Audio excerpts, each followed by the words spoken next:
সুপ্রভাত বন্ধুরা। আজকেই সকালবেলায় উঠে ঘরটা ঝাড় দিয়ে গাছে জল ঠল দিয়ে ব্রাশ ঠাশ করে তারপরে চা খেলাম। চা খাওয়ার পরও বাজার চলে গেল, দেখলাম জামা কাপড় ডাই করা রয়েছে আর এক ঘরে, সেগুলোকে ভাঁজ করলাম। ভাঁজ টাজ করে আলমারিতে ঢুকালাম, ঢুকিয়ে টুকিটাকি কাজ করে আবার স্নান সেরে পুজোটা করলাম।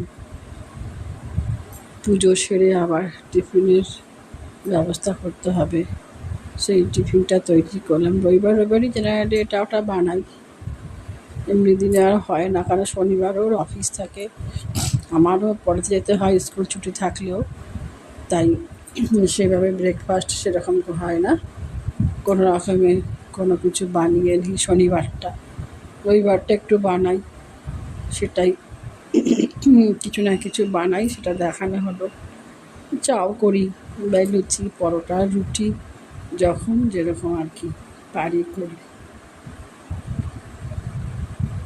তাই ব্লগটা কেমন লাগলো জানাবেন, এবং সবাই সুস্থ ভালো থাকবেন, খুবই ভালো থাকবেন সবাই।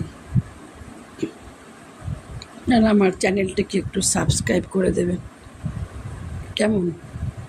প্রত্যেক বন্ধু বান্ধবীদের বলছি, এবং যারা আমার ফেসবুক ফ্রেন্ডস আছে সবাইকেই বলছি। এইভাবেই দিন আর কি সকাল থেকে কাটে আমাদের, যেহেতু রেগুলার বেরোতে হয়, নিজের দিকে এত টাইম দিতে পারি না, সব কিছু সময় দিতে পারি না সব দিকটা, তবু চেষ্টা করে যাই কিছু কাজ করার। শেষ করলাম, কেমন?